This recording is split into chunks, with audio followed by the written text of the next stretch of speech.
you will steal it from me. So if you try to take it by force, you are basically like a Melkor. And right now, none of these, they don't know that actually Melkor has stolen the Silmarils. So in the story, he pretty much first sabotages the trees and then goes to take the Silmarils, which is in a different city because Fëanor is officially exiled because of acting on the said lies that Melkor poisoned him with. And he said, and then what I find amusing is the Valar agree to his request. They don't force him to take the, give up the Silmarils. They just said, okay. And he still goes, and when he makes his great oath, he says that these guys are just like Melkor. Like, come on, man. Make up your mind. Yeah. But after he takes all the exiled, he does much more unspeakable things, like burning the ships so that Fingolfin and his people basically can't follow. I think we should actually talk about the three groups of the Noldor at this point. Yeah, sure. Yeah, so folks, so there were like three hosts of the Noldor that were rallied. So the first group, which is led by Fëanor, which consists of his sons and his most adherent supporters, these are you can call them the Fëanor fanatics. I think that's probably the best way to Fëanorians. describe Yeah, them. yeah, the Fëanorians, yeah. They are the most eager, they're the most gung-ho, and they're commanded by Fëanor, and he's obviously going to make sure they get the best of everything. But it is a relatively small contingent. You Yes. could amongst the three, it's the second biggest, but the massive contingent, which is most of the Noldor, they are willing to follow him because they do acknowledge that by the lines of succession, he is the king of the Noldor because his father has been killed by Morgoth, and they are under the command of Fingolfin, who we definitely need to talk about because I love that guy. And but they are kind of reluctant to follow him through on this entire plan because Fëanor's group are willing to cut the ties with the Valar, just get out of Valinor and everything. They're the most aggressive. These guys are willing to follow, but you could say like their motivation is pretty low or moderate at best. Well, when the Kinslaying happens, it pretty dampens them, yeah. Yeah. And the third group, which is under Fingolfin's younger brother, they're the most reluctant to leave Valinor. And when the Kinsling comes, it's Fëanor actually demands the ships and they refuse. Then he attacks. Fingolfin's much larger host then arrives, and they are kind of misled into believing that Teleri attacked them first. So to them, they are just rushing to the aid of their kinsman. And that's where, which is the Valar? Is it Mandros, right? Mm-hmm. Or Mandos? Keep Mandos. forgetting, Mandos, yeah. He comes and curses them that, you'll go off to Valinor, you're on your own, we will not help you. And pretty much just puts what was the oath of the House of Fëanor has become its curse.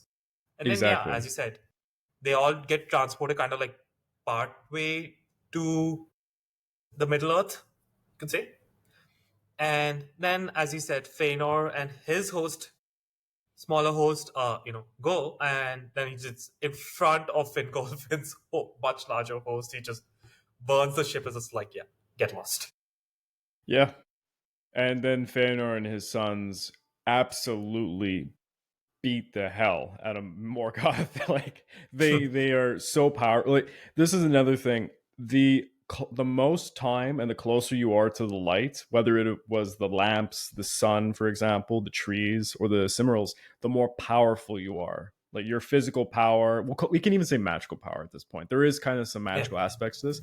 And Fëanor, when he shows up to Middle Earth, is like the most powerful the elves are at that point. I mean, the Vanyar are going to be more powerful during the War of Wrath because they were the closest ones to the trees and such. But And anyways, not to mention, they are kind of like charging up on the super juice for years and exactly. decades. Yeah, but Fëanor, when he shows up, he is so powerful that Morgoth's orcs can't do anything, and it's pretty interesting the It, first battles. it, Yeah, I think it's also fair to say that even though if you see the movies, they show like the orcs and Urukai are able to stand their ground against the men and elves at times. But in reality, if you read the lore, it's kind of like they're just cannon fodder.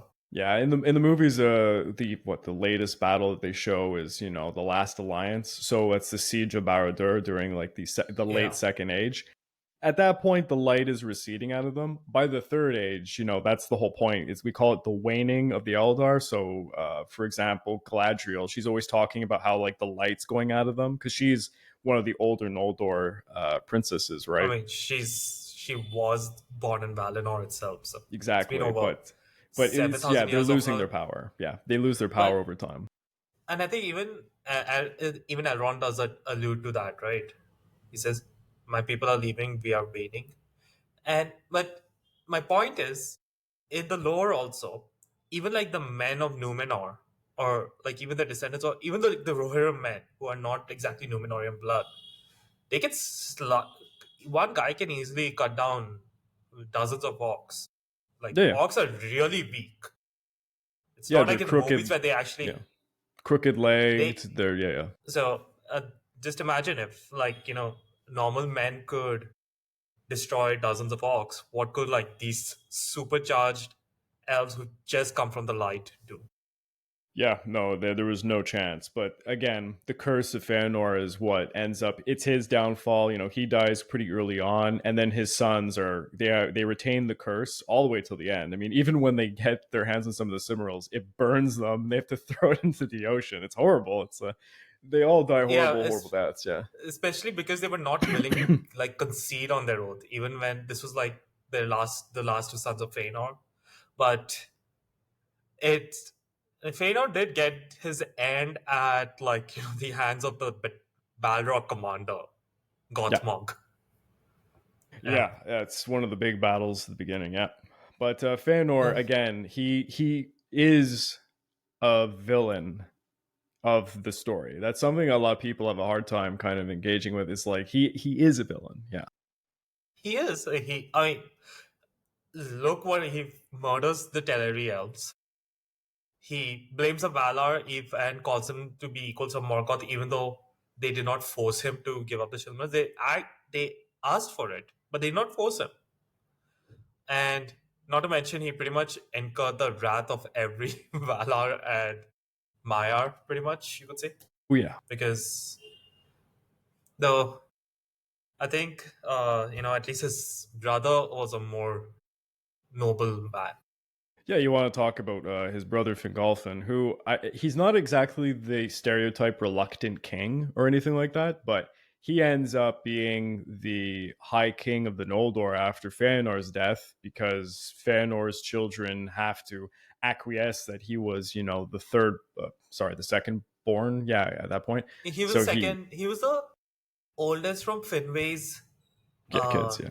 second wife, because his first Second wife, wife, yeah, yeah. who so he's the oldest from that line, and I think at that time because I think one of Feanor's sons had already been killed. Maedhros, his eldest son, had also been grievously wounded after being Yeah. captured by Morgoth's Yes. forces. Yeah. So I think they decide that they are, and by now the bulk of the Noldor are pretty pissed off with the House of Feanor. If I remember correctly, Fëanor, Finwë's first wife is a Noldor. Fëanor is No, pure Noldor. I think she was a Maiar actually. Or was it? Was I know she she a dies in Maya? childbirth. But No, the I think second I'm wife confusing is with some a. other. I'm pretty sure the second wife is Vanyar. So they're not pure Noldorians technically. Anyways, it's looking into the But yeah, genealogy. This is but ridiculous. But yeah.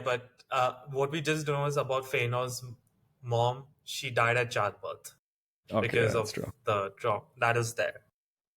And Fingolfin, he of kind of had course. he had a resentment to Fingolfin and his brother just because they're not his true siblings in his world.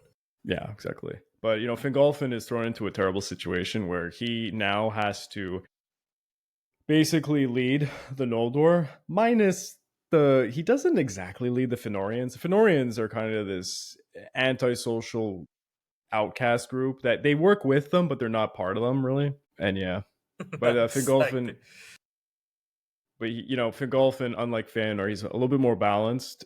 He's trying to establish a realm. He's not just running to the gates of Angband trying to kill Morgoth all the time, like a lunatic.